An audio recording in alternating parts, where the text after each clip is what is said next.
Ladies and gentlemen, in the ring at this time, please welcome weighing in officially at 135 pounds. This Olympic silver medal is now as a professional consisting of 23 including 11 knockout. He's a three-division three-time world champion from Newark, New Jersey.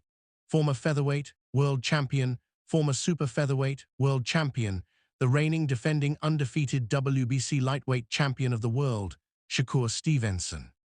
And his opponent across the ring fighting out of the blue corner. He is the defending world champion. He wears maroon with blue and gold trim. He scaled with the lightweight limit of 135 pounds. Bang on, his professional record also a perfect one. 16 fights, 16 victories, 12 of them coming by way of knockout. Hard-hitting Honduran 2016 Olympian is widely recognized as one of the best active fighters on the planet. Tonight, this 2020 Fighter of the Year makes his 7th appearance right here at Madison Square Garden. Fighting out of Brooklyn, New York, USA, is the reigning, defending, undefeated IBF, WBO, WBA, WBC franchise, and Ring Magazine lightweight champion of the world, Demo. This isn't just a fight. It's a collision of two undefeated mindsets built for domination. On one side stands Shakur Stevenson, a master technician with elite defense, surgical precision, and championship-level IQ. On the other, Teo Lopez, a fearless power puncher with explosive speed, raw confidence, and the hunger to silence every doubter. Styles make fights, and this matchup threatens to rewrite the lightweight and super lightweight narrative forever. One mistake could end everything. One moment could create a legend. Fans aren't just watching to see who wins. They're watching to see who breaks first. Shakur Stevenson enters the ring with calm intensity, a fighter who controls distance like a chess grandmaster and dismantles opponents round by round. His footwork, timing, and ring awareness have made him one of boxing's most feared tacticians. Across from him, Teofimo Lopez brings chaos, explosive counters, unpredictable movement, and fight-ending power in both hands. This is discipline versus danger, patience versus pressure. Training camps, strategies, and pride collide as both men prepare for the biggest test of their careers. This fight isn't about belts alone. It's about legacy, respect, and supremacy. Shakur Stevenson tells Max Kellerman that once the bell sounds, respect disappears and business takes over. Outside the ring, there can be mutual admiration, but inside it's a ruthless battle for supremacy. Shakur acknowledges Teofimo Lopez as explosive, dangerous, and supremely confident, making any relaxed approach a costly error. To secure victory, Stevenson must control distance, dictate tempo, showcase elite ring IQ, and mentally dismantle his opponent while remaining disciplined, sharp, and locked in until the final bell. I won't be one of them fighters. I see. You're not saying you don't respect your opponent's fight game. You're saying you're not there to make friends. Is that right? Yeah. I'm not here to make friends. At the end of the day, my life on the line, his life on the line, we got families to feed, and I take this very serious. So at the end of the day, I can't go in there, touch gloves, and be happy and be friendly with somebody. Max Kellerman explains that a true super fight can't be forced by hype or marketing alone. It's born naturally when an era settles and only two elite warriors remain. He places Terence Crawford and Canelo Alvarez in that rare category as defining legends of their generation. Kellerman believes this potential clash carries historic weight, signaling the end of an era. Now Teofimo Lopez or Shakur Stevenson could rise as the final defining figure shaping boxing's future broadcast, for Crawford and Canelo can't be promoted into existence. What a real super fight is the dust settles in an era, and there are two dudes left standing. There's Ali, there's Frazier, there's Leonard, there's Hagler, there's Mayweather, there's Pacquiao. That's a super fight, right? There's Crawford, there's Canelo. Those are two big fighters of the era. This type of fight, this could easily be at the end of an era because Teo might be a dude left standing and Shakur could be the dude left standing, right? But it could. Shakur Stevenson makes it clear he never fights the way critics expect. When opponents think they've decoded his style, he flips the script. Expect cautious boxing, and he turns aggressive, prepare for pressure, and he controls distance with elite ring IQ. Stevenson believes unpredictability is his ultimate competitive advantage. By constantly adjusting tactics, he forces hesitation, mental errors, and costly mistakes, keeping him in total control and proving why he's one of boxing's most dangerous high-level technician. Expect you to do one thing, and sometimes you want to give a fighter the opposite of what they expect you to do. So, for me, I try to do the unexpected.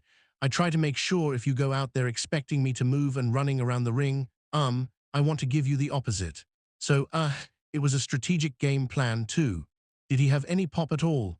You know, it's crazy.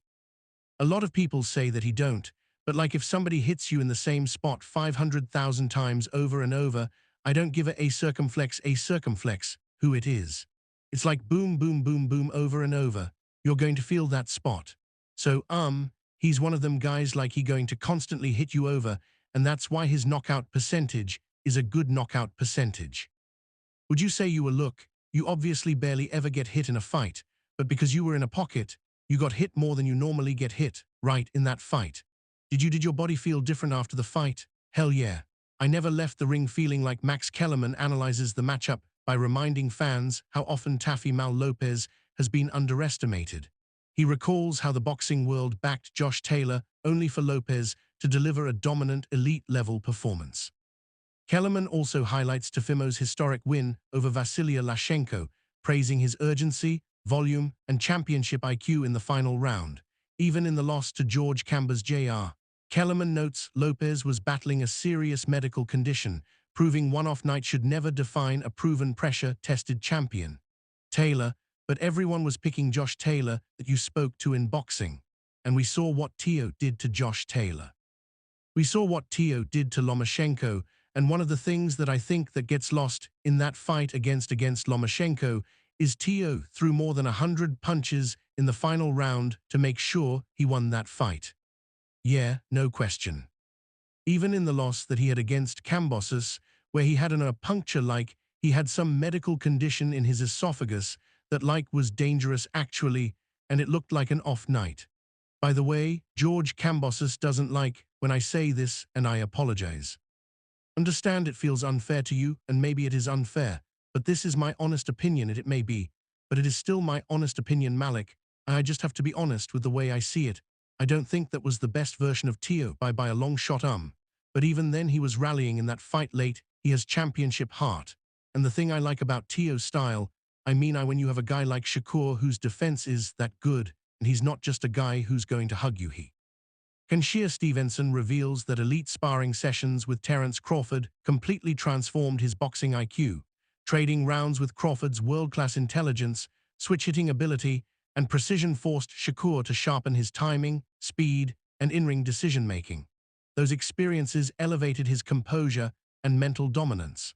Veteran analyst Bernie Thor explains why Stevenson presents a nightmare matchup for Teofimo Lopez. Unlike other opponents, Shakur cannot be pressured, outmaneuvered, or broken down. Fighters like Edwin de los Santos never threatened him. While Shakur maintained total control, Bernie believes Stevenson's elite ring IQ, defensive mastery, and tactical brilliance make him one of boxing's most dangerous young champions today. He didn't beat the couldn't be the one-handed guy. And if you go back and watch that fight, like I'm saying, Shakur wasn't just running. Germaine Ortiz really moved a lot on Teo. That never happened with Shakur Stevenson and fighting this guy. That never happened, So, Delis Santos is Delis Santos, He got a reputation off of that. That boosted his reputation. I don't know why he didn't do nothing to Shakur. Didn't wobble him, didn't hurt him, didn't do nothing.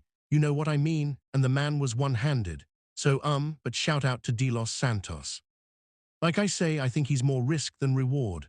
Actually, that'll be a great fight for Abdullah Mesa in his first title defense. That'll be a great fight for him and his in his title defense. That'll be a good they should use him for that instead of Joe Cordner. Yeah, Joe Cordner was rough too, though. I watched him against the kid from Fresno. What's the kid's name? I forget his name. They was pushing him, but he just ain't there. He took a lot of punishment. He probably need to go get a job.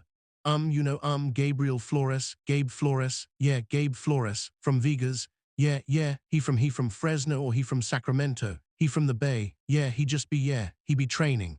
So I would say, I would say that, you know what I mean, 'cause Abdullah Mason is the guy, I think he got a lot of potential. And like I said, him fighting a guy like De Los Santos is almost like a Bud fighting Gamble in his first title defense, you know what I mean? So, that.